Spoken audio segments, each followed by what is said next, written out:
నమస్కారం, న్యూస్ 21 కి స్వాగతం. హెడ్లైన్ చూద్దాం. భద్రాచలం వద్ద గోదావరి మహోగ్ర రూపం, ధవళేశ్వరం వద్ద రెండో ప్రమాద హెచ్చరిక జారీ. ఏపీకి కొత్తగా ఇచ్చిందేమీ లేదన్న ఏపీ సీఎం, నీతి ఆయోగ్ మీటింగ్ తర్వాత కీలక వ్యాఖ్యలు. CM Revanth Reddy bumper offer, తిరస్కరించిన అక్బరుద్దీన్ ఓవైసీ. తెలంగాణకు రెయిన్ అలర్ట్, ఇవాళ పలు జిల్లాల్లో వర్షాలు. గోదావరిలో వరద ప్రవాహం భయపెడుతోంది. ఎగువ రాష్ట్రాల్లో కురుస్తున్న భారీ వర్షాల కారణంగా నదిలో వరద ఉధృతి పెరుగుతోంది. దీంతో ధవళేశ్వరం బ్యారేజ్ వద్ద రెండో ప్రమాద హెచ్చరికను జారీ చేశారు. లోతట్టు ప్రాంతాల వాసులను హెచ్చరించారు. అలాగే ఎస్డీఆర్ఎఫ్, ఎన్డీఆర్ఎఫ్ బృందాలను మోహరించారు. కల్వర్ట్లు, కాలువలకు దూరంగా ఉండాలంటూ ఏపీ విపత్తుల నిర్వహణ సంస్థ హెచ్చరించింది. మరోవైపు పోలవరం ముంపు మండలాల్లో మంత్రుల బృందం పర్యటించింది. వరదలు తగ్గిన తర్వాత ప్రభుత్వం నుంచి ఆర్థిక సహాయం చేస్తామని హామీ ఇచ్చింది. తెలుగు రాష్ట్రాల్లో కురుస్తున్న వర్షాలకు తోడు ఎగువన ఉన్న రాష్ట్రాల్లో కురుస్తున్న భారీ వర్షాలకు గోదావరిలో వరద పెరుగుతోంది. శనివారం ఉదయం నుంచి గోదావరి నదిలో వరద ప్రవాహం క్రమంగా పెరుగుతోంది. భద్రాచలం వద్ద గోదావరి నది ఉధృతంగా ప్రవహిస్తోంది. భద్రాచలం వద్ద గోదావరి నది నీటి మట్టం 53 అడుగులకు చేరడంతో మూడో ప్రమాద హెచ్చరికను అధికారులు జారీ చేశారు. వరద ప్రవాహం పెరగడంతో కోనవరం, విఆర్పురం, చింతూరు మండలాలకు రాకపోకలు నిలిచిపోయాయి. మూడో ప్రమాద హెచ్చరిక జారీ చేయడంతో లోతట్టు ప్రాంతాల ప్రజలను అధికారులు అప్రమత్తం చేశారు. అటు ధవళేశ్వరం బ్యారేజ్ వద్ద గోదావరి ఉధృతంగా ప్రవహిస్తోంది. ప్రస్తుతం ధవళేశ్వరం కాటన్ బ్యారేజ్ వద్ద 13.75 అడుగుల నీటి మట్టం కొనసాగుతోంది. దీంతో 13 లక్షల క్యూసెక్ల నీటిని అధికారులు దిగువకు విడుదల చేస్తున్నారు. అలాగే రెండో ప్రమాద హెచ్చరికను జారీ చేశారు. ఈ నేపథ్యంలో గోదావరి పరివాహక ప్రాంత ప్రజలు అప్రమత్తంగా ఉండాలని ఏపీ విపత్తుల నిర్వహణ సంస్థ హెచ్చరించింది. సహాయక చర్యల కోసం ఎస్డీఆర్ఎఫ్, ఎన్డీఆర్ఎఫ్ బృందాలను సిద్ధం చేసింది. అలాగే కాలువలు, కల్వర్ట్లకు ప్రజలు దూరంగా ఉండాలని సూచించింది. గోదావరి దిగువనకు రావడం జరుగుతున్నది. దీంతో ధవళేశ్వరం బ్యారేజ్ దగ్గర క్రమేపీ గోదావరి వరద నీటి మట్టం పెరగడం జరుగుతుంది. అయితే ప్రస్తుతం ధవళేశ్వరం బ్యారేజ్ దగ్గర చూస్తే 15.20 అడుగుల వద్ద గోదావరి వరద నీటి మట్టం కొనసాగుతుంది. ఇది మరింత కొద్ది వరకు కూడా పెరిగి తర్వాత తగ్గుముఖం పడుతుంది. అంటే ఎగువ ప్రాంతాల్లోని వర్షాలు తగ్గుముఖం పట్టడంతో ఎగువ ప్రాంతాల్లోంచి వచ్చే వరద నీరంతా కూడా తగ్గుతుందో ఇక్కడ ధవళేశ్వరం బ్యారేజ్ దగ్గర కూడా మరో కొంతవరకు కూడా పెరిగి. కేంద్ర ప్రభుత్వం ఇటీవల ప్రవేశపెట్టిన బడ్జెట్ గురించి దేశవ్యాప్తంగా చర్చ నడుస్తోంది. కేంద్ర ఆర్థిక మంత్రి నిర్మలా సీతారామన్ ప్రవేశపెట్టిన కేంద్ర బడ్జెట్లో ఆంధ్రప్రదేశ్, బీహార్ రాష్ట్రాలకు అధిక ప్రాధాన్యం ఇచ్చారనే విమర్శలు వస్తున్నాయి. ఏపీ రాజధాని అమరావతికి 15,000 కోట్లు కేటాయింపు, బీహార్లో రోడ్లు, ఇతర మౌలిక సదుపాయాల కల్పనకు 26,000 కోట్లు బడ్జెట్లో కేటాయించడంతో ఈ విమర్శలు వచ్చాయి. ముఖ్యంగా ఇండియా కూటమి నేతలు దీనిపై విమర్శలు గుప్పించారు. ప్రతిపక్షాలు అధికారంలో ఉన్న రాష్ట్రాలపై కేంద్రం శీతకన్ను వేసిందంటూ ఆరోపించారు. ఈ నేపథ్యంలో ఈ ఆరోపణలపై ఏపీ సీఎం చంద్రబాబు స్పందించారు. నీతి ఆయోగ్ సమావేశంలో పాల్గొనేందుకు ఢిల్లీకి వెళ్లిన చంద్రబాబు సమావేశం ముగిసిన తర్వాత మీడియాతో మాట్లాడారు. ఈ క్రమంలోనే చంద్రబాబు కీలక వ్యాఖ్యలు చేశారు. కేంద్ర ప్రభుత్వం ఏపీకి కొత్తగా ఇచ్చింది ఏమీ లేదని చంద్రబాబు నాయుడు అభిప్రాయపడ్డారు. దీనిపై కావాలని రాజకీయ చేయడం తగదని చంద్రబాబు అన్నారు. ఏపీకి జీవనాడైన పోలవరం ప్రాజెక్టు, రాజధాని అమరావతి నాశనమయ్యాయన్న చంద్రబాబు వైసీపీ పాలనలో రాష్ట్రం నుంచి పరిశ్రమలు పారిపోయాయని అన్నారు. రాష్ట్ర అభివృద్ధిపై నమ్మకంతోనే ఏపీ ప్రజలు ఎన్డీఏ కూటమికి ఓట్లేసి గెలిపించారని చెప్పారు. ఇక ఉమ్మడి ఆంధ్రప్రదేశ్ విభజన వలన ఏపీ నష్టపోయిందన్న చంద్రబాబు దీనికి కాంగ్రెస్ పార్టీ కూడా కారణమని ఆరోపించారు. పునర్నిర్మాణం కోసం కేంద్రాన్ని సహాయం అడుగుతున్నామని, పాత బకాయిల్ని చెల్లించాలని కోరుతున్నట్లు చెప్పారు. కేంద్రం కొత్తగా ఇచ్చిందేమీ లేదన్న ఏపీ సీఎం చంద్రబాబు అనవసరంగా రాజకీయం చేయొద్దని సూచించారు. ఆంధ్రప్రదేశ్ డిప్యూటీ సీఎం పవన్ కళ్యాణ్ పాలనలో తన మార్పు చూపిస్తున్నారు. డిప్యూటీ సీఎంగా 5 ముఖ్యమైన శాఖలకు మంత్రిగా వ్యవహరిస్తున్న పవన్ కళ్యాణ్ తన దృష్టికొచ్చిన సమస్యలను, ఫిర్యాదులను వేగంగా పరిష్కరిస్తూ మన్ననలు అందుకుంటున్నారు. ఈ క్రమంలోనే శనివారం తన కార్యాలయానికి వచ్చిన వినతులు, ఫిర్యాదులను పవన్ పరిశీలించారు. వాటి పరిష్కారంపై అధికారులతో చర్చించారు. ఈ క్రమంలోనే తిరుపతి జిల్లా వెంకటగిరి నుంచి వచ్చిన ఓ ఫిర్యాదు పవన్ను కదిలించింది. వెంటనే చర్యలు తీసుకోవాలని పోలీసులను ఆదేశించారు. ఏరు దాటేదాకా వాడ మల్లన, ఏరు దాటిన తర్వాత బోడి మల్లన. రాజకీయ నేతల తీరు ఇలాగే ఉంటుంది. ప్రచారం సమయంలో ఓట్ల కోసం అనేక మాటలు చెప్పే నేతలు ఆ తర్వాత వాటిని మర్చిపోతూ ఉంటారు. అలాగే పరిష్కరిస్తామంటూ ప్రజల నుంచి అర్జీలు తీసుకునే నేతలు వాటిని ఏమాత్రం చూస్తారనేది డౌట్, అనుమానమే. కానీ AP deputy CM Pawan Kalyan ఆ విషయంలో తన రూట్ సెపరేట్ అని నిరూపించుకున్నారు. తన కార్యాలయానికి వచ్చిన ప్రతి అర్జీని పరిశీలిస్తూ వాటి పరిష్కారానికి ప్రయత్నిస్తున్నారు. ఈ లేఖతో పాటుగా యువకుల వివరాలు, బైక్ మీద తిరుగుతున్న ఫోటోలను, నంబర్ ప్లేట్ల వివరాలను సైతం పవన్ కళ్యాణ్కు పంపించారు. హెచ్చరిస్తే బెదిరింపులకు దిగుతున్నారని, మహిళా ఎస్ఐని సైతం వేధించారని పవన్ కళ్యాణ్కు ఫిర్యాదు చేశారు. మరోవైపు వెంకటగిరి వాసుల ఫిర్యాదుపై పవన్ కళ్యాణ్ వెంటనే స్పందించారు. తిరుపతి ఎస్పీ సుబ్బారాయుడుతో ఫోన్లో మాట్లాడారు. ఎన్టీఆర్ కాలనీ నుంచి వచ్చిన సమస్యను తక్షణమే పరిష్కరించాలని, ఆడపిల్లలను, మహిళలను వేధించే వారిపై కఠినంగా వ్యవహరించాలని స్పష్టం చేశారు. పోలీసులు కూడా దీనిపై దృష్టి సారిస్తామని పవన్ కళ్యాణ్కు తెలిపారు. 4 days back, sir, because that sixth line, one of the person in sixth line, sir, NTR colony complaint, sir. Already we have taken these two guys to the police station and physically counseled and already given warning and ఒక motor cycle చెన్నైకి వెళ్ళింది అంటే ఇంకో motor cycle దొరికి దానికి immediate గా ఈ silencer కూడా చేశారు సార్. రెండోసారి ఇప్పుడు మళ్ళీ పంపిస్తున్నారు సార్. యాక్చువల్లీ నాకు రెగ్యులర్ కంప్లైంట్స్ అంటే రౌడిజం ఎక్కువ అయిపోయిందని కొంచెం మీరు అది కొంచెం సీరియస్గా తీసుకోవాలి సార్. Please contact. ఒకసారి అందరికీ జనరల్ కౌన్సిలింగ్ ఇచ్చేయండి సార్. ఫర్ సిటిజన్ కొంచెం ముందుకు రమ్మని చెప్పండి sir. Otherwise thank you.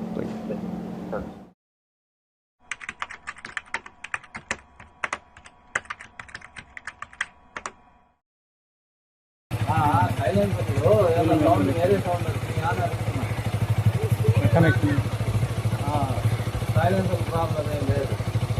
Okay ఏమన్నా ఇక్కడ మీకు దీనివల్ల ఏమన్నా ఇదిగా ఉందంటే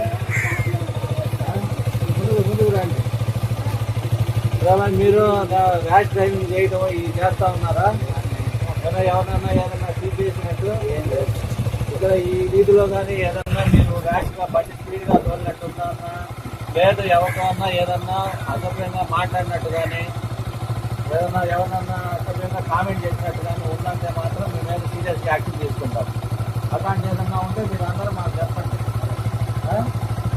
వీధిలో వీళ్ళ వల్ల ఉందని చెప్పేసి మాకు తెలియదు వస్తుంది కాబట్టి అందుకనే మీ అందరిని పిలిపించి మీ ముందే వీళ్ళు అడగడానికి కారణం. ఎందుకంటే ఏదన్నా మీరు ఇదిగానే ఈ వీధిలో మళ్ళీ ఏదైనా స్పీడ్గా బండి పోతా లేదు ఎవరికన్నా ఏదన్నా కామెంట్ చేసినట్టు ఉన్నా కానీ మీ మీద సీరియస్గా యాక్షన్ తీసుకుంటాం. చెప్తున్నా వేరే సైలెన్స్ ఏమన్నా పెట్టున్నా కానీ ఊరుకునేది ఉండదు. ఏమన్నా వచ్చారా ఎవరన్నా మొదట్లో మీరంతా సంతానం పెట్టుకోండి. మీరు అందరు ఇచ్చినా కూడా ఒక భయం ఉన్నా సార్. చూడండి వాళ్ళు ఎంత 10 మంది కలిసి వస్తారు. కాయలు కలసలంతలకాయలు సౌకర్యకాయలు వీళ్ళు ఒక బండి కూడా వాళ్ళ బండికి రావడం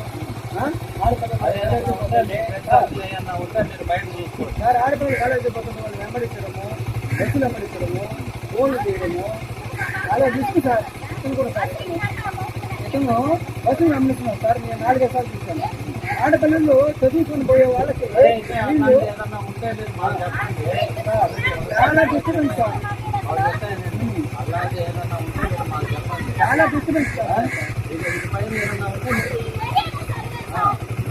చాలా డిస్టర్బెన్స్ సార్. వీళ్ళు ధీమా సార్ చిన్నగా సార్ కూడా పంపిస్తా ఉన్నాము.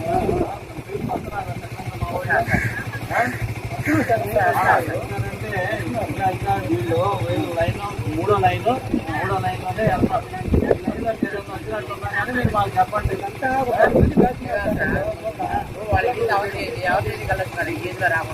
అందుకే చెప్తా ఉన్నాను నేను. చిన్న బిడ్డలు బైక్ లో పోతుంటే మీ వీధిలోనే వెళ్ళండి, మీ వీధిలోనే రండి. వీధిలో మీ పెద్ద ఫోటోలు బంధువులు ఏమన్నా ఉన్నారనుకుంటే అప్పుడు మీరు సైడ్ లైన్ రండి. ఇబ్బంది ఏం లేదు. మీరు ఇబ్బంది అసెంబ్లీ ఎన్నికల్లో ఎన్డీఏ కూటమి ఇచ్చిన ముఖ్యమైన హామీల్లో ఒకటైన మహిళలకు ఉచిత బస్సు ప్రయాణాన్ని త్వరలోనే ఆంధ్రప్రదేశ్ ప్రభుత్వం అమలు చేయనుంది. ఇందుకు సంబంధించిన విధి విధానాలపై ఆర్టీసీ అధికారులు అధ్యయన నివేదికను సిద్ధం చేశారు. ఈ పథకం వల్ల ఏపీఎస్ఆర్టీసీకి నెలకు 250 కోట్ల వరకు భారం పడుతుందని అంచనాకొచ్చారు. ఇప్పటికే మహిళలకు ఫ్రీ బస్ పథకాన్ని తెలంగాణ, కర్ణాటక రాష్ట్రాల్లో అమలవుతుండటంతో వాటిని పరిశీలించారు. ఏ బస్సుల్లో ప్రయాణం ఉచితం, ప్రభుత్వం నుంచి చెల్లింపులేలా తదితర వివరాలను అధ్యయనం చేశారు. సోమవారం ఆర్టీసీ రవాణా శాఖలపై ముఖ్యమంత్రి నారా చంద్రబాబు నాయుడు సమీక్ష నిర్వహించనున్నారు. ఈ సమీక్షలో మహిళలకు ఉచిత బస్సు ప్రయాణం పథకం అమలుపై కీలక చర్చ జరగనుంది. దీంతో అధికారులు ముందుగా నివేదికను రూపొందించారు.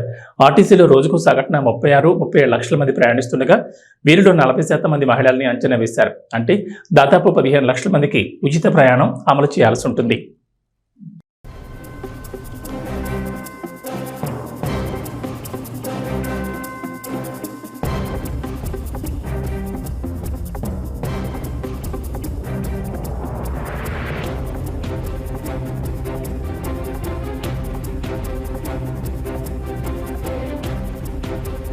తెలంగాణలో ఓవైపు ఎడతెరిపిలేని వర్షాలతో వాతావరణం వణికిస్తుండగా మరోవైపు అసెంబ్లీలో నేతల కామెంట్లు, కౌంటర్లతో బడ్జెట్ సమావేశాలు వాడివేడిగా సాగుతున్నాయి.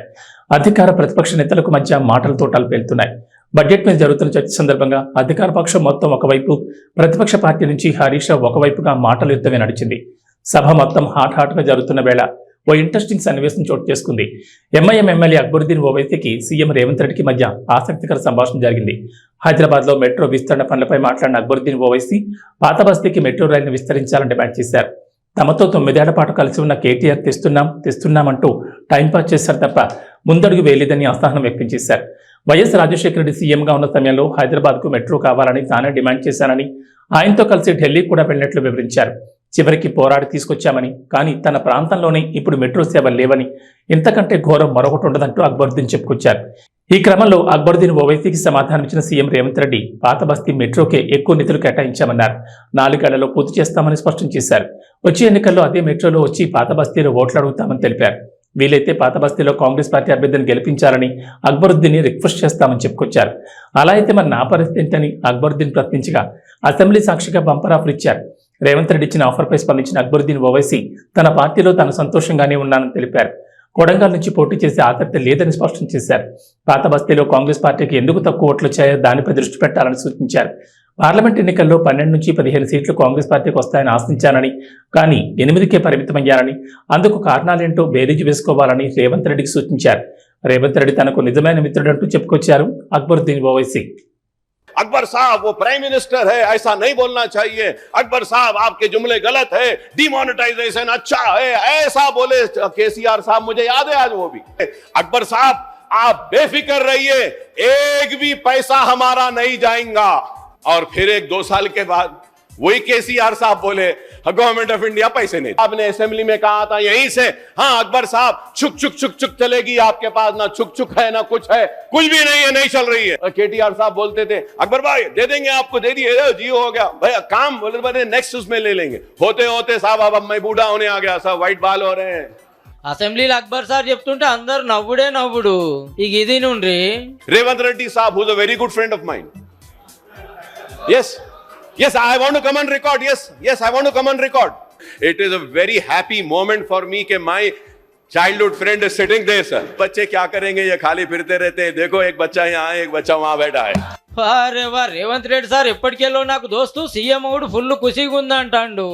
अब पिछले दोस्त को 10 साल देके ना, ये दोस्त को 4 साल समय दो. आपके चंद्रायन गुट्टा में मैं खड़े रहकर मेट्रो स्टेशन में आपको वोट मांगेंगे कि भाई इस बार चंद्रायन गुट्टा में कांग्रेस ओबीसी को आपको ज्यादा प्यार है. ओबीसी ఆ దోస్తుకు 10 ఏళ్ళు టైం ఇచ్చినా నాకు 4 ఏళ్ళు ఇస్తే చాలు ఓల్డ్ సిటీకి మెట్రో రైలు పక్కా తెస్తా అన్నాడు. बाबू देखो ये बनाना पड़ेगा, नहीं तो चरलापल्ली या नहीं तो चंचलगुड़ा में बैठना पड़ता बोल के मैं एल&टी कंपनी को सीधा सीधा बोल दिए. ఈడికే అయిపోలే నా కొడంగల్లో పోటీ చేయని అక్బర్ బాయ్కి ఆఫర్ ఇచ్చిండు. अगर कोडंगल से मेरा कांग्रेस के बी फॉर्म लिए तो अकबर साहब को जिताने की जिम्मेदारी मेरी है, मैं जिम्मेदारी लेता हूँ. हमारे भाई को हम डिप्टी सीएम बना लेके यहाँ पर बिठा के अच्छा जो बजट सैंक्शन है उन्हीं से बजट सैंक्शन करवा देंगे. I don't want to come to Kodangal, sir. చూస్తాంటిగా Congress Majlis నడుమ దోస్తానా షురు అయినట్టే ఉంది. మేము హైదరాబాద్ ఓల్డ్ సిటీని ఇస్తాంబుల్ చేస్తామని అబద్ధాలు చెప్పి మేము మోసం చెయ్యము. న్యూయార్క్ కరీంనగర్ని న్యూయార్క్ చేస్తా అని మేము చెప్పము. వరంగల్ని లండన్. హైదరాబాద్ విశ్వనగరంగా అభివృద్ధి చెందుతోంది. అనేక జాతీయ అంతర్జాతీయ సంస్థలు నగరంలో తమ సంస్థ కార్యకలాపాలు సాగిస్తున్నాయి. ప్రపంచ నగరాలతో పోటీ పడుతూ దూసుకెళ్తోంది. ఈ నేపథ్యంలో నగరాభివృద్ధిపై రాష్ట్ర ప్రభుత్వం ప్రత్యేక ఫోకస్ పెట్టింది. మూసీ నది ప్రక్షాళన, హైడ్రా, నగర సుందరీకరణ, గార్డెనింగ్ తదితర అంశాలను ప్రాధాన్యంగా తీసుకుంటున్నారు. ఈ నేపథ్యంలోనే నగరానికి కొత్త రూపు తీసుకొచ్చే అంశంపై జీహెచ్ఎంసీ కమిషనర్ ఆమ్రపాలి కీలక నిర్ణయం తీసుకున్నారు. హైదరాబాద్ సిటీ సుందరీకరణ, పచ్చదనం పెంపునకు సంబంధించి మెరుగైన విధానాల రూపకల్పనపై ఓ కమిటీని ఏర్పాటు చేశారు. 2 ఐఏఎస్ అధికారులు, ఓ పురపాలక శాఖ ఉన్నతాధికారితో కలిపి కమిటీని ఏర్పాటు చేశారు. హైదరాబాద్ నగరం భవిష్యత్తును దృష్టిలో ఉంచుకుని మెరుగైన పద్ధతులను గుర్తించాలని కమిటీకి ఆమ్రపాలి దిశానిర్దేశం చేశారు. ఇవే కాకుండా నగరాభివృద్ధిపై మరో 2 కమిటీలను ఏర్పాటు చేస్తూ ఉత్తర్వులు జారీ చేశారు. నగరంలోని వివిధ ప్రాంతాల్లో గల పార్కులు, నర్సరీలు, రోడ్ డైవర్షన్లు, ప్రధాన కూడళ్లు తదితర ప్రదేశాల అభివృద్ధికి ఎదురయ్యే సమస్యలను గుర్తించడం, ఆ సమస్యలకు పరిష్కార మార్గాలను సూచించాలని కమిషనర్ ఆమ్రపాలి మరో కమిటీని కూడా ఏర్పాటు చేశారు. కమిటీలో LB Nagar ZC Hemant Keshav Patil, Charminar zonal commissioner T Venkanna, జీవ వైవిధ్య విభాగం అదనపు కమిషనర్ సునందారాణి సభ్యులుగా ఉన్నారు. ఈ కమిటీ నివేదిక ఆధారంగా అభివృద్ధి పనులను చేపట్టనున్నారు. మద్యం సేవించి వాహనాలు నడపడం నేరం. అలా నడపడం వారి ప్రాణాలే కాకుండా రోడ్డుపై వెళ్లే వారి ప్రాణాలు కూడా ముప్పు తెస్తోంది. పోలీసులు డ్రంక్ అండ్ డ్రైవ్ టెస్టులు నిర్వహించి కేసులు బుక్ చేస్తున్నా కొందరు మాత్రం ఎటువంటి భయం పేరుకు లేకుండా చుక్కేసి బండ్లు నడుపుతున్నారు. ఇలా వాహనాలు నడిపి రోడ్డు ప్రమాదాలకు కారణమవుతున్నారు. ఇక అలా తాగి వాహనాలు నడిపితే శ్రీకృష్ణ జన్మస్థలమే. తాగి వాహనాలు నడిపే వారిని జైలుకు పంపనున్నారు పోలీసులు. హైదరాబాద్ నగర పరిధిలో ఈ నెల 12 నుంచి 26 వరకు పోలీసులు ప్రత్యేకంగా డ్రంక్ అండ్ డ్రైవ్ పరీక్షలు నిర్వహించారు. ఈ డ్రంక్ అండ్ డ్రైవ్ పరీక్షలో నగర వ్యాప్తంగా 2483 మందిపై కేసులు నమోదు చేసినట్లు పోలీసులు తెలిపారు. 1543 మందిపై వేర్వేరు కోర్టులో అభియోగ పత్రాలు దాఖలు చేశారు. మద్యం తాగి బండి నడిపిన 158 మందికి న్యాయస్థానం జైలు శిక్ష విధించింది. 1 నుంచి 15 రోజుల పాటు న్యాయమూర్తి వారికి శిక్షలు విధించారు. 12 మంది డ్రైవింగ్ లైసెన్సులను సస్పెండ్ చేయమని న్యాయమూర్తి రవాణా శాఖ అధికారులకు ఆదేశాలు ఇచ్చారు. వీరికి 34,02,300 రూపాయల జరిమానా విధించినట్లు పోలీసులు వెల్లడించారు. అయితే డ్రంక్ అండ్ డ్రైవ్ పరీక్షలో అధిక శాతం 2 వీలర్ నడిపేవారే ఉంటున్నారు. 15 రోజుల వ్యవధిలో కేసులు నమోదు చేసిన వారిలో 2034 మంది అంటే 82% 2 వీలర్ నడిపిన వారే ఉన్నారని అదనపు సిపి విశ్వప్రసాద్ వెల్లడించారు. 97 మంది వాహనదారులో బ్లడ్ ఆల్కహాల్ కంటెంట్ రికార్డు స్థాయిలో నమోదైనట్లు చెప్పారు. 30 mg/100 ml ఉండాల్సిన BSE 200 mg దాటుతుందని ఆందోళన వ్యక్తం చేశారు. విపరీతంగా మద్యం సేవించి రోడ్డు ప్రమాదాల కారణం కావద్దని ఆయన హెచ్చరించారు. ప్రస్తుతం జరుగుతున్న రోడ్డు ప్రమాదాల్లో చాలా వరకు మద్యం తాగడం వల్లే జరుగుతున్నాయన్నారు. ఎవరైనా మద్యం సేవిస్తే సురక్షితంగా తమ ఇళ్లకు చేరేందుకు ప్రజా రవాణా క్యాబ్లను వాడాలని కమిషనర్ సూచించారు. తాగుతున్న వాళ్ళు పర్మిట్ రూమ్ లో పెగ్గేస్తున్న వాళ్ళు జర మంచిగినూరులో సిటీలో డ్రంక్ అండ్ డ్రైవ్ లు జోరైనాయి. 10 రోజులనే 1614 మందిని దొరకబట్టిండ్రు. మరి అంటే దినం 160 మంది. అందులో ఎక్కువ మటుకు 2 పైల బండ్లోలే 1346 మంది సుక్కేసి బండి కిక్కు కొడితే కిక్కు మీటర్ కడ బుక్ అయ్యిండ్రు. ఏమున్నది ఫైన్ కడితే కథం అని అంటున్నారులే. కానీ 55 మంది జైలుకు పోయినరు. చూసుకోండి జరా. బిర్రుగా దాయిన కొందరు 15 రోజులలో జైల్లో చిప్పకూడు తింటున్నారు. ఇంతటి ఉత్తములు రోడ్ల మీద తిరిగితే ఎట్లని 8 మంది డ్రైవింగ్ లైసెన్స్. చార్మి సోషల్ మీడియాలో మరీ అంత యాక్టివ్గా ఏమీ ఉండదు. తమ సినిమాల అప్డేట్లు మాత్రం ఇస్తూ ఉంటుంది. ఇప్పుడు డబుల్ స్మార్ట్ పనుల్లో బిజీగా ఉంది. ఆగస్టు 15 ఈ చిత్రం విడుదల కాబోతోంది. ఈ క్రమంలో డబుల్ స్మార్ట్ మీదే ఫోకస్ పెట్టింది. తమకు పోటీగా వస్తున్న రవితేజ, హరిశంకర్ల మీద కస్సుబుస్సు అయినట్లుగా కనిపిస్తోంది. ఇన్స్టాలో చార్మి వాళ్ళిద్దరిని అన్ఫాలో చేసి తన అసంతృప్తిని, కోపాన్ని వ్యక్తం చేసినట్లు కనిపిస్తోంది. డబుల్ స్మార్ట్ రిలీజ్ డేట్ ని ఎప్పుడూ ప్రకటించేశారు. ఆగస్టు 15 వస్తుందని డబుల్ స్మార్ట్ టీం ముందుగానే ఖర్చు వేసుకుంది. అయితే మిస్టర్ బచ్చన్ కూడా అదే డేట్ కి దింపుతున్నారు. డబుల్ స్మార్ట్, మిస్టర్ బచ్చన్ ఒకే రోజు వస్తే కలెక్షన్ లో తేడా వస్తుంది. ఓపెనింగ్స్ తగ్గుతాయి. 2 సినిమాలకు టాక్ వస్తే బాగుంటాయి, లేకపోతే దారుణంగా పరిస్థితులు ఉంటాయి. అలా సోలోగా వస్తే కనీసం ఓపెనింగ్ డేట్ తో అయినా సగానికి సగం రికవరీ చేసుకునే అవకాశాలు ఉంటాయి. కానీ పరిస్థితి ఇప్పుడు వేరేలా ఉంది. ఆగస్టు 15 మీద చాలా మంది కన్నేశారు. విక్రమ్ తంగలాన్ కూడా వస్తోంది. ఇంకో 2-3 చిన్న చిత్రాలు ఉన్నాయి. మెయిన్ పోటీ అయితే తెలుగులో డబుల్ స్మార్ట్, మిస్టర్ బచ్చన్ మధ్య ఉంటుంది. అందుకే చార్మి రాయబారం చేయడానికి ప్రయత్నించినట్లుగా ఉంది. మిస్టర్ బచ్చన్ టీంతో సంప్రదింపులు జరిపినట్లుగా ఉంది. అవి సఫలం కాకపోవడంతో ఇలా చార్మి తన ఇన్స్టాలో హరిశంకర్, రవితేజలను అన్ఫాలో కొట్టేసినట్లుగా సమాచారం. ఇక వాతావరణ విషయానికి వస్తే తెలంగాణలో గత కొన్ని రోజులుగా వర్షాలు కురుస్తున్నాయి. ఎడతెరిపి లేని వర్షాలతో రాష్ట్రం తడిసిముద్దవుతోంది. వాగులు, వంకలు పొంగి పొర్లుతున్నాయి. జలాశయాలు నిండుకుండగా మారాయి. ప్రాజెక్టులు జలకళను సంతరించుకున్నాయి. వారం రోజులకు పైగా కురుస్తున్న ముసురు వానతో ప్రజలు ఇబ్బందులు పడుతున్నారు. అయితే శుక్ర, శనివారాల్లో వరుణుడు కాస్త తెరిపించాడు. కొన్ని జిల్లాల్లో మినహా మిగిలిన చోట్ల వర్షాలు కురవలేదు. ఈ నేపథ్యంలో హైదరాబాద్ వాతావరణ కేంద్ర అధికారులు రాష్ట్రానికి మరోసారి రెయిన్ అలర్ట్ జారీ చేశారు. తెలంగాణలో ఇవాళ పలు జిల్లాల్లో భారీ వర్షాలు కురుస్తాయని చెప్పారు. బంగాళాఖాతంలో ఏర్పడిన అల్పపీడనం కారణంగా రాష్ట్రంలో వర్షాలు కురుస్తాయన్నారు. ముఖ్యంగా ఉత్తర తెలంగాణ జిల్లాలో వర్షం ప్రభావం ఎక్కువగా ఉంటుందన్నారు. నిర్మల్, ఆసిఫాబాద్, మెదక్, నిజామాబాద్, కామారెడ్డి, ఆదిలాబాద్, జగిత్యాల, కరీంనగర్, భూపాలపల్లి జిల్లాల్లో భారీ వర్షాలకు ఛాన్స్ ఉందని చెప్పారు. ఈ మేరకు ఆయా జిల్లాలకు ఎల్లో అలర్ట్ జారీ చేశారు. తెలంగాణలో ముసురు కొనసాగుతుంది. బంగాళాఖాతంలో ఏర్పడిన అల్పపీడన ప్రభావంతో తెలంగాణ వ్యాప్తంగా విస్తారంగా వర్షాలు కురుస్తున్నాయని వాతావరణ శాఖ తెలిపింది. 4 రోజులుగా ముసురు పడుతుంది. దీంతో జనజీవనం స్తంభించిపోయింది. భారీ వర్షాలతో చెరువులు మత్తడి పారుతున్నాయి. వాగులు, వంకలు పొంగిపొర్లుతున్నాయి. తెలంగాణ నమస్కారం.